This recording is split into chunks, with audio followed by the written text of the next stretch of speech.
Mga katwiran po ng Sandigan Bayad. Sorry. Ano ulit? Parang, It's a slip of the tongue. Oo, ulitin mo. Magkano Korean? Kung atin po naman babalikan po itong naging hatol ng Sandigan Bayan. Sorry. Bayan!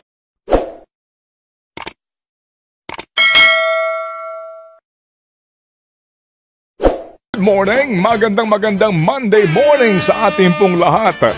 Lalo na po sa mga uri manggagawa na muli pong sumasabak sa hamon ng trabaho, obligado magtrabaho, otherwise lahat tayong ambag sa nanakawin nila. Oo nga. Tapos na po, joke lang. nai-remit na po namin last week.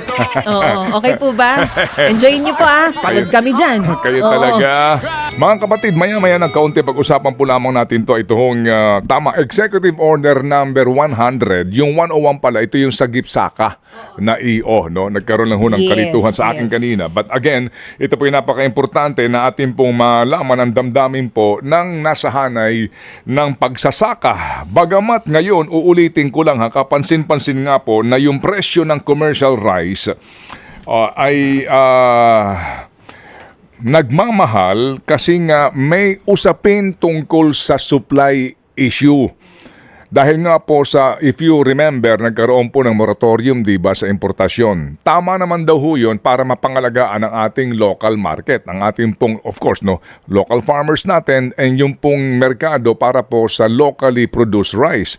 Ang sisti lang, hango po sa ating mga nakalap na informasyon, dahil ang local rice po naman natin, yung karamihan sa mga ibinebenta sa mga pamilihan, kapansin-pansin na mismo yung ating local rice, baby girl, commercial rice, ay halos either mas mahal pa sa imported o kaya po naman mga kapatid ay kapag ating sinuri yung kanyang presyuhan, sa prevailing price ng special ay 60 pesos.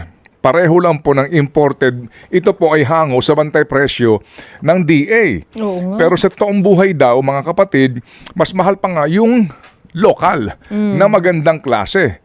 Pero yung nga po ang siste, kung hindi available yung local, ang hinahanap nga po, although hindi mo naman siguro malalaman kung minsan kung ano ba yung local at imported kapag ang binibili, yung mga magagandang klase ng bigas. Pero yung nga pong sinasabi, yung usapin ng mukhang doon papunta sa pagkukulang sa supply ng premium at special rice. Oo, dahil sa import ban. Opo, dahil po sa import ban. Hindi po nga sana sinasabi, magpapababa ng presyo ng bigas at magpapalaki ng kita ng farmers, hindi naman nangyari. Pero bago pirmahan ng Pangulo itong EO 100, matatandaan natin, di ba last month, yung ilan pong samahan ng mga magsasaka, mga kapatid, naglabas po sila ng hinaing dahil nga sa mababang presyo naman ng kanilang palay. Nananawagan po silang magpatupad ang gobyerno, last month po ito, ng 5 piso kada kilo na support price at pinapabalik nila yung taripa ng imported na bigas. Kasi sinasabi nga po nito mga farmers group, hindi pa rin naman tumataas yung presyo ng palay kahit may import ban. At sa ibang lugar, natatandaan mo ba, sinabi pa sa atin, umaabot po ng 8 pesos o bumaba ng 8 pesos kada kilo ang bentahan po sa presyo ng palay. Kung presyo ng bigas, mga kapatid, kapansin-pansin ngayon na hindi man po aminin pero tumataas ang presyo ng bigas. Ngayon kami po tumawag kay Secretary Chu Laurel, hindi daw siya available today. Para nga din po alamin ito hong sinasabi po na Executive Order 101 kung saan po nagtatakda ng palay ceiling price ang gobyerno. Yung detalye po nito, wala pa daw po silang implementing rules dito, pero higit sa lahat po yung usapin po nitong sinasabi na ngayon yung pong dekalidad na bigas ay tila baga nagmamahal. Kasi nga din po nagkaroon ng moratorium sa rice importation at hindi man nila aaminin, pero baka po nakaka-apekto ho ngayon ito sa supply ng mga premium rice na pinipili rin po ng ating mga kababayan kung nais po naman nilang makatikim po kahit papaano ng bigas na maayos-ayos ang lasa. Okay, Sige, so maliban sa bigas, ano pa pag-uusapan natin, baby girl? Ano pang gusto nyong pag-usapan? Ako, ito, para po sa mga nakatutok pa rin dito sa flood control issue. Ganon? Oo, Meron pa ba yan? Ayaw mo na ba? Alam ko kayo magsawan tutukan ito ha. Pero Sige. although napapansin ko, medyo nagda-die down ng konti, kaya kailangan paingayin natin ito. Kailangan may mapanagot dito. Pero dun sa naging decision last weekend, umaasa pa ba tayo? Ay!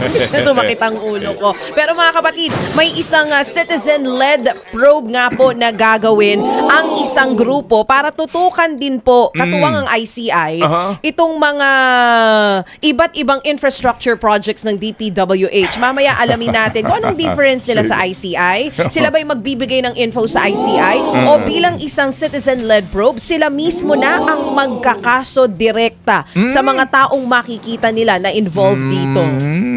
Tignan natin kung ano po ang kanilang adhikain. Yan nga din po ay para pa rin sa pagtutok natin dito po sa usapin ng pinakamalaking iskandalo na kinakaharap po ng ating bayan tungkol po sa korupsyon.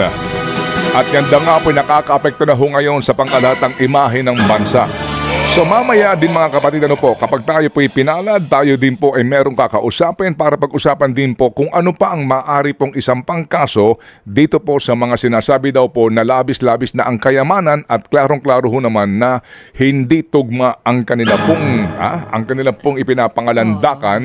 Okay, doon po sa kanila naman talagang kinikita lamang na legal. Ang tawag ng mga Gen Z dyan, the math is not mathing. Hindi daw tugma eh. Sige. Oo. So para lang ho natin matugunan po ito hong usapin na maipaliwanag pa rin po ang kahalagahan ng isyong ito. Tuloy-tuloy po kasi ditong weekend lamang may nakausap ako at mukhang sabi ko nga kapag ganun po karami ang mga kababayan natin talaga pong mauulit at mauulit ito. Yun hubang tila baga wala pa rin pong pakialam. Diba, ninanakawan ka na ng to sobra-sobra, wala ka pa rin pakialam. Palagay ko po, yan po ang kadahilanan kung bakit ho sila namamayagpag. Mga kapatid, kung atin po namang aalamin ang mga katwiran po ng Sandigan Bayad, sorry. Ano ulit? Parang, It's a slip of the tongue. Oo, ulitin mo. Magkano Korean? Kung atin po naman babalikan po itong naging hatol ng Sandigan Bayan. Bayan! Sandigan Bayan. Ulitin mo ulit. Parang napasobra ako sa tulog. Kung babalikan po natin itong, bagamat hindi pa ho natin nababasa ng lubos yung kabuuan pong desisyon, but as you all know, ganda ho ng timing nila Friday, di ba? Alam niyo ho yun? Friday, nag-move sila ng kanila pong scheduled na promulgation. And then, dahil daw po doon sa reflection something ng isa sa mga miyembro po ng dibisyon, yung pala ho, uuwi ka pa rin sa acquittal. Ginagalang po naman natin yan. Sabi nga ng Malacanang, igalang daw ho natin ang desisyon ng Sandigan Bayan. Ngayon mga kapatid, kung pupuntahan lang po natin yung hinimay po, no, ng ilang pong news agency sa kadahilanan ng Sandigan Bayan. Sandigan Bayan. Ang naging basis nila for the acquittal, mukhang may pangitain na po tayo dito.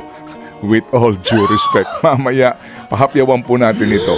Acquitted po si JPE at yung kanyang dating Chief of Staff at yung kanyang Deputy Chief of Staff. Dito po sa isyong ito. Bagamat si Janet Napoles daw po ay acquitted din pero pinagbabayad siya ng civil damages. Pwede palahin ka, no? Oo, hindi ko naging desisyon. Talaga naman, ha? Ito po mga kapatid, ano po, ang hiwaga dyan po sa Sandigan Bayan. Sandigan ito ba po ang natin ating yan? pangitain ngayon. Talaga ho naman. Sige. Anyway, so dito po sa usapin nga na ito, no, yung pong import ban na pinatutupad, mukhang yung kanyang adhikain hindi nararamdaman sa ngayon na naman. At ito na nga po, meron tayong executive order para po sa pagkakaroon daw po ng ceiling. Price ceiling po sa pagbili ng palay. Ang tanong dyan, yan ba sakop ang mga commercial at private traders o yan ho ba ay para lamang sa gobyerno? Meaning NFA at saka yung mga LGUs na bibili ng local palay. Although ito ho'y bahagi din ng sa GIPSACA Act na pinasa at ang pangunahing may akda po naman yan ay si Senador Francis Pangilinan. So dito mamaya pag-uusapan natin to para lang natin maramdaman ang damdamin nito pong mga mismo apektado sa executive order na ito. Kasi sa gitna nitong mga ghost projects, sa mga issue ng korupsyon, ito po ay isang issue rin po na dapat natin tutukan kasi ito talaga yung panlaman sa ating sikmura. Ay, sinabi mo pa. So dito sa EO 100 na pinirmahan ng Pangulong Marcos Jr., may tinatawag na steering committee. Ito na kaya ang magpapataas sa presyo ng palay? Ang dami po nito. Kumbaga, tawag dito? Avengers Unite. Ang kasama, DA. Kasama ang DILG, DTI, DAR, DSWD at NFA. Para nga daw, tulungan po ang gobyerno silang magdedesisyon sa pagtatakda po ng ipatutupad na floor price. Sa dami mo naman nilang ahensya na yun nagsasanib puwersa pag di pa nila napataas talaga yung presyo ng palay, ewan ko na lang. Ang sinasabi pa po ng Pangulo, ang layunin nga daw po ng EO 100 na ito, patatagin yung presyo ng palay po sa farm gate level pa lang. Kasi yan po ang matagal nang idinadaing ng mga magsasaka natin. Dahil ang taas-taas ng presyo in the market ng bigas. Pero ang buying price sa palay, napakababa. So ito na naman, bagong EO na naman na ang sinasabi, proteksyon ng mga farmers, seguridad sa pagkain. Ang tanong, mangyari na naman kaya ang pangako ng EO na ito? Section 8 ng naturang EO ay funding.